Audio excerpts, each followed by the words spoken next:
तो दोस्तों, जेएसएससी परीक्षा में एक बार फिर से आपका स्वागत है। आज हम लोग झारखंड समान ज्ञान सीरीज से रिलेटेड अगले वीडियो को पढ़ने वाले हैं। आज हम लोग जो झारखंड समान ज्ञान में टॉपिक पढ़ेंगे दोस्तों, उसका नाम है झारखंड के स्वतंत्रता सेनानी एवं जितने भी प्रमुख व्यक्ति हैं या खिलाड़ी लोग हैं उनके संबंधित टॉपिक के बारे में पढ़ेंगे। तो यहाँ पास हमारा जो पहला स्वतंत्रता सेनानी है वो है तिलका मांझी। तो चलिए हम लोग तिलका मांझी से आरंभ करते हैं और आगे के सभी व्यक्तित्व को देखते हैं। पहला यहाँ पास लाइन है तिलका मांझी से रिलेटेड कि भारतीय स्वाधीनता संग्राम के पहले विद्रोही शहीद जो थे वो तिलका मांझी जी थे। तिलका मांझी का जन्म 11 फरवरी 1750 ईस्वी को हुआ था। तिलका मांझी का जन्म तिलकपुर गांव में हुआ था। तिलका मांझी का जन्म जो है संस्थाल परिवार में हुआ था और तिलका मांझी को जाबड़ा पहाड़ियाँ के नाम से भी जाना जाता है। तिलका मांझी के पिता का नाम था सुंदरा मुर्मू। तिलका आंदोलन का नेतृत्व जो थे तिलका मांझी खुद किए थे। तिलका मांझी के विद्रोह का मुख्य केंद्र जो था वो भागलपुर था। ठीक है, चलिए आगे है यहाँ से कि राजमहल के सुप्रिटेंडेंट क्विकलैंड को तिलका मांझी ने 13 जनवरी 1784 को अपने तीरों से मार गिराया था। तिलका मांझी द्वारा गांव में विद्रोह का संदेश सखुआ यानी कि साल के पत्ते के माध्यम से भेजा जाता था। तिलका मांझी को पकड़वाने में जो पहाड़िया सरदार था जौरा, उसका प्रमुख हाथ था। तिलका मांझी को 1785 में गिरफ्तार किया गया था। तिलका मांझी को भागलपुर में फांसी दिया गया था। तिलका मांझी को भागलपुर में बरगद के पेड़ से लटकाकर फांसी दिया गया था। आगे है प्रमुख स्वतंत्रता सेनानी बुधु भगत। ठीक है, कोल विद्रोह के नायक बुधु भगत का जन्म 17 फरवरी 1792 को हुआ था। बुधु भगत का जन्म रांची जिले के चान्हो प्रखंड के जो सीलागाई गांव है वहाँ पास हुआ था।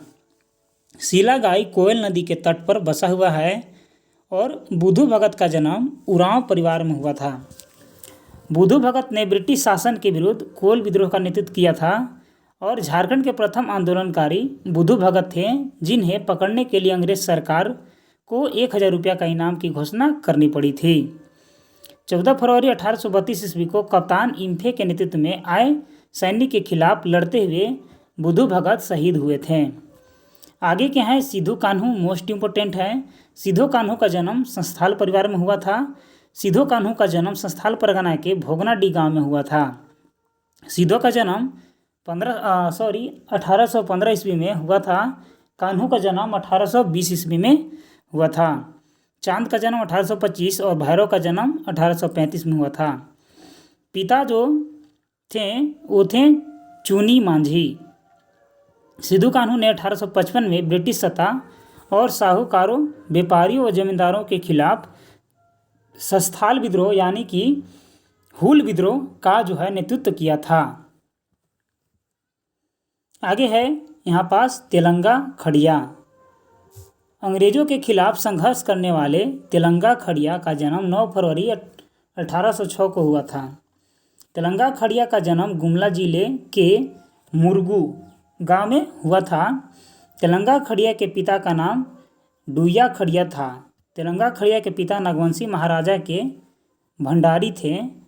तेलंगा खड़िया के माता का नाम पेतो खड़िया था। आगे है टिकैत उमराव सिंह।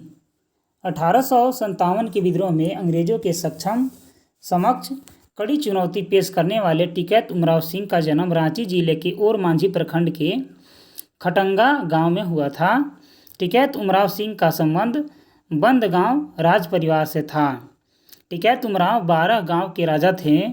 1857 का विद्रोह के समय टिकैत उमराव सिंह, उनके छोटे भाई टिकैत घासी सिंह तथा दीवान शेख भिखारी तीनों ने मिलकर चुटू पालू तथा चारू घाटी में अंग्रेजों सेना को प्रवेश करने से रोक लगाया था। शेख भिखारी 1857 के विद्रोह के नायक शेख भिखारी का जन्म 1819 ईस्वी में हुआ था। शेख भिखारी का जन्म रांची जिला के ओरमांझी थाना में खुदिया गांव में हुआ था। शेख भिखारी के पिता का नाम शेख पहलवान था। शेख भिखारी टिकैत उमराव सिंह के दीवाने थे। शेख भिखारी ने टिकैत उमराव सिंह के साथ मिलकर 1857 के विद्रोह में भाग लिया था और योगदान दिया था। नीलांबर व पीताम्बर भाई। 1857 के विद्रोह में पलामू के भोक्ता नेता नीलांबर पीताम्बर ने अंग्रेजी सत्ता को हिलाकर रख दिया था। भोक्ता खरवार जनजाति की उपजाति का शाखा है। 1857 के विद्रोह में नीलांबर पीताम्बर का साथ चेरो जनजाति ने दिया। पलामू में 1857 के विद्रोह का नेतृत्व नीलांबर पीताम्बर ने किया था। नीलांबर पीताम्बर गुरिल्ला युद्ध करने में माहिर व्यक्ति थे। बिरसा मुंडा। बिरसा मुंडा का जन्म 15 नवंबर 1875 ईस्वी को हुआ था। बिरसा मुंडा का जन्म बृहस्पतिवार के दिन हुआ था। बिरसा का जन्म उलिहाती गांव में हुआ था। 15 नवंबर 1875 को इन्हें बिरसा मुंडा का जन्म स्थान खूंटी जिला में है। बिरसा मुंडा के पिता का नाम सुगना मुंडा और माता का नाम था करमी। आगे है लॉन्स नायक अल्बर्ट एक्का। अपनी वीरता के लिए विख्यात लॉन्स नायक अल्बर्ट एक्का का जन्म 1942 ईस्वी में हुआ था। अल्बर्ट एक्का का जन्म गुमला जिले के जड़ी गांव में हुआ था। अल्बर्ट एक्का के पिता का नाम जूलियस एक्का था और माता का नाम था मरियम एक्का। आगे है शिबू सोरेन। ठीक है, झारखंड आंदोलन के अग्रणी नेता दिसोम गुरु शिबू सोरेन का जन्म 1942 ईस्वी में हुआ था। शिबू सोरेन का जन्म रेमड़ा रामगढ़ में हुआ था। शिबू सोरेन के पिता का नाम सोबरन मांझी था और शिबू सोरेन के माता का नाम सोनामणि था। शिबू सोरेन के पत्नी का नाम रूपी सोरेन है। शिबू सोरेन का मूल नाम शिवचरण लाल मांझी था। ठीक है, शिबू सोरेन प्रारंभ में महाजनों के खिलाफ आंदोलन में की अगुवाई की। शिबू सोरेन द्वारा सोनोत संस्थान समाज का गठन 1970 ईस्वी में किया गया था। आगे है कि झारखंड के खेल विभूतियाँ। पहला है जयपाल सिंह। 1928 में एम्स्टर्डम नीदरलैंड 9वें ओलंपिक में भारत ने हॉकी में जो है प्रथम बार हिस्सा लिया, जिसके कप्तान जयपाल सिंह को बनाया गया था। उन्होंने हॉकी के बाद अपना करियर भारतीय राजनीति में भी आजमाया था, जिसमें वह सफल हुए। छोटा नागपुर में जयपाल सिंह को मरांग गोमके के नाम से भी कहा जाता है। आगे है सिलवानुस डुंगडुंग। झारखंड के हॉकी खिलाड़ी सिलवानुस डुंगडुंग को केंद्र सरकार ने खेल दिवस के अवसर पर ध्यानचंद अवार्ड 2016 से सम्मानित किया था। सिलवानुस डुंगडुंग जो है 1980 में के मॉस्को ओलंपिक में स्वर्ण पदक विजेता रहे थे और भारतीय हॉकी टीम के अभिन्न अंग थे। आगे है कि समुराय टेटे। देश की पूर्व हॉकी कप्तान समुराय टेटे को राष्ट्रीय खेल दिवस के अवसर पर प्रतिष्ठित पुरस्कार ध्यानचंद सम्मान से सम्मानित किया गया था। सिमडेगा जिले की समुराय टेटे ध्यानचंद पुरस्कार पाने वाली देश की पहली महिला हॉकी खिलाड़ी है। वह 2002 में कॉमनवेल्थ गेम्स में स्वर्ण पदक जीतने वाली भारतीय टीम की सदस्य थी। ये झारखंड हॉकी की ब्रांड एम्बेसडर के साथ हॉकी प्रशिक्षक भी है। ये झारखंड की प्रथम महिला हॉकी खिलाड़ी है। कौन? तो उनका क्या नाम है? तो समुराय टेटे। आगे है सावित्री पूर्ति। यह झारखंड की प्रथम आदिवासी अंतर्राष्ट्रीय महिला हॉकी खिलाड़ी थी। आगे है महेंद्र सिंह के बारे में। ठीक है, महेंद्र सिंह धोनी विकेट कीपर एवं विस्फोटक बल्लेबाज। धोनी पूर्व में भारतीय टीम के कप्तान रह चुके हैं। धोनी अंतर्राष्ट्रीय एक दिवसीय T20 मैच व टेस्ट क्रिकेट खेलने वाले भारतीय क्रिकेट टीम के कप्तान बनने वाले झारखंड के प्रथम खिलाड़ी हैं। उन्होंने अपने एक दिवसीय अंतर्राष्ट्रीय कैरियर की शुरुआत दिसंबर 2004 में बांग्लादेश के खिलाफ खेल कर की, जबकि टेस्ट कैरियर की शुरुआत 2006 में पाकिस्तान के खिलाफ खेल करके की। इनके नेतृत्व में भारतीय टीम ने 2007 में T20 वर्ल्ड कप क्रिकेट का खिताब जीता था। राजीव गांधी खेल रत्न पुरस्कार एवं पद्मश्री से इन्हें सम्मानित किया जा चुका है। ये व्यक्तिगत रूप से झारखंड के सर्वाधिक आयकर दाता हैं। ठीक है, मतलब पर्सनली बोला जाए तो झारखंड में सबसे ज़्यादा जो टैक्स देते हैं वो महेंद्र सिंह धोनी हैं। आगे है दीपिका कुमारी। रांची निवासी विश्व प्रसिद्ध तीरंदाज खिलाड़ी दीपिका कुमारी ने 19वें राष्ट्रमंडल खेल 2010 में स्वर्ण पदक जीतने में कामयाब हासिल की थी। इन्होंने एशियन गेम्स में भी कांस्य पदक प्राप्त किए हैं। इस तीरंदाज खिलाड़ी ने विश्व कैडेट चैंपियनशिप में भी स्वर्ण पदक जीता है। दीपिका को वर्ष 2016 के पद्मश्री पुरस्कार से भी सम्मानित किया जा चुका है। सौरव तिवारी, मध्य क्रम के बल्लेबाज सौरव तिवारी भारतीय क्रिकेट टीम के सदस्य रह चुके हैं। ये धोनी के बाद भारतीय टीम में शामिल होने वाले झारखंड के दूसरे खिलाड़ी हैं।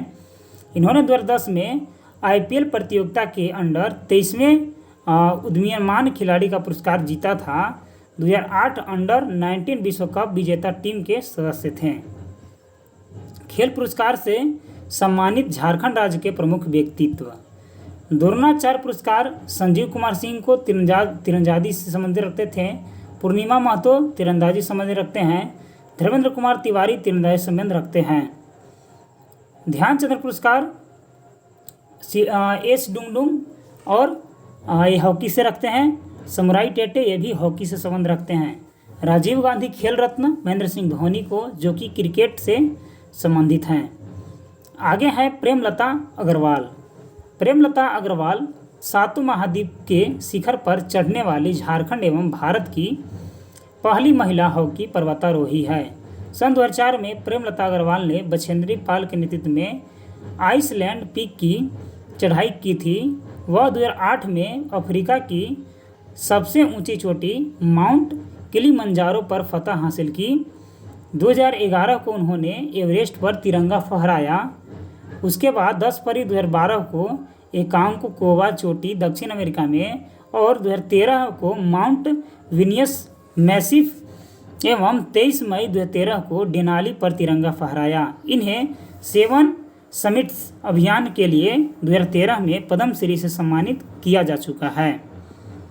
आगे हैं अरुणा मिश्रा। ठीक है, जमशेदपुर के रहने वाली अरुणा मिश्रा ने 2003 के एशियन गेम्स और 34वें राष्ट्रीय खेल 2011 में स्वर्ण पदक जीता। इसके अतिरिक्त 2004 में विश्व मुक्केबाजी में स्वर्ण पदक हासिल की। इन्होंने 2011 में world police of fire games में स्वर्ण पदक प्राप्त किया। अरुणा अभी चाईबासा में इंस्पेक्टर के पद पर कार्यरत हैं। दिवाकर प्रसाद झारखंड के दिवाकर इंटरनेशनल बॉक्सर हैं। उन्होंने हैदराबाद में 56वें सीनियर राष्ट्रीय मुक्केबाजी चैंपियनशिप 2009 में कांस्य पदक जीता। उसके बाद तालकटोरा इंडोर स्टेडियम में सहारा 97वीं सीनियर राष्ट्रीय मुक्केबाजी चैंपियनशिप में कांस्य पदक जीता। ठीक है, उसके बाद इन्होंने गोल्ड मेडल भी प्राप्त किया था 65वें ऑल इंडिया इंटरनेशनल मुक्केबाजी में। आगे है लक्ष्मी पीडिया। ठीक है, लक्ष्मी पीडिया झारखंड की लक्ष्मी पाडिया जो है इंटरनेशनल बॉक्सर है। सेंट जॉन्स कॉलेज 2008 में 9वीं सीनियर महिला राष्ट्रीय मुक्केबाजी चैंपियनशिप इन्होंने कांस्य पदक जीता था और 98वें अखिल भारतीय पुलिस महिला मुक्केबाज में चैंपियनशिप में उन्होंने गोल्ड मेडल जीता था। उसके बाद त्रिशूर में 11वीं सीनियर महिला राष्ट्रीय मुक्केबाजी चैंपियनशिप में उन्होंने रजत पदक हासिल की थी और जमशेदपुर में 34वें राष्ट्रीय खेलों में महिला मुक्केबाजी में गोल्ड मेडल इन्होंने प्राप्त किया था। आगे है मिशल बेंजामिन लकड़ा। ठीक है, झारखंड के बेंजामिन लकड़ा इंटरनेशनल बॉक्सर हैं। उन्होंने 2009 में हैदराबाद में हुए 59वें सीनियर राष्ट्रीय मुक्केबाजी चैंपियनशिप में रजत पदक जीता। जमशेदपुर में 2011 में आयोजित 34वें राष्ट्रमंडल खेलों में मुक्केबाजी में उन्होंने गोल्ड मेडल जीता था। ठीक है, आगे हैं शुभलक्ष्मी। झारखंड की शुभलक्ष्मी भारतीय महिला क्रिकेट टीम की खिलाड़ी हैं। शुभलक्ष्मी ने वेस्टइंडीज के साथ 5 मैचों में महिला T20 सीरीज खेली। उन्हें गेंदबाज के रूप में भी भारतीय टीम में शामिल किया गया है। वह 2009-2010 में पूर्व क्षेत्र महिला क्रिकेट टीम में शामिल होकर बेहतर प्रदर्शन किया था। पूर्णिमा महतो झारखंड की प्रसिद्ध महिला तीरंदाजी पूर्णिमा महतो ने 1994 में पुणे के नेशनल गेम्स में आर्चरी में 6 गोल्ड मेडल जीतकर झारखंड को गौरवान्वित किया। पूर्णिमा महतो का चयन सन 1992 में इंडियन आर्चरी टीम में हुआ था। 1997 में नेशनल चैंपियन बनी और 94 में टाटा स्टील ज्वाइन किया तब से ये टाटा में आर्चरी एकेडमी के कोच हैं और 2013 में इन्हें द्रोणाचार्य पुरस्कार मिला है। शेखर बोस रांची के में 1952 में जन्मे शेखर बोस देश के लिए प्रतिष्ठित वॉलीबॉल प्रशिक्षकों में से एक हैं जो वॉलीबॉल खेल के आयोजन और विकास के पुरोधा माने जाते हैं। अमिताभ चौधरी भारतीय पुलिस सेवा के अधिकारी अमिताभ चौधरी झारखंड राज्य क्रिकेट एसोसिएशन के पूर्व अध्यक्ष रह चुके हैं। तो दोस्तों आज के वीडियो इतना ही, मिलेंगे अगले वीडियो में, तब तक के लिए धन्यवाद।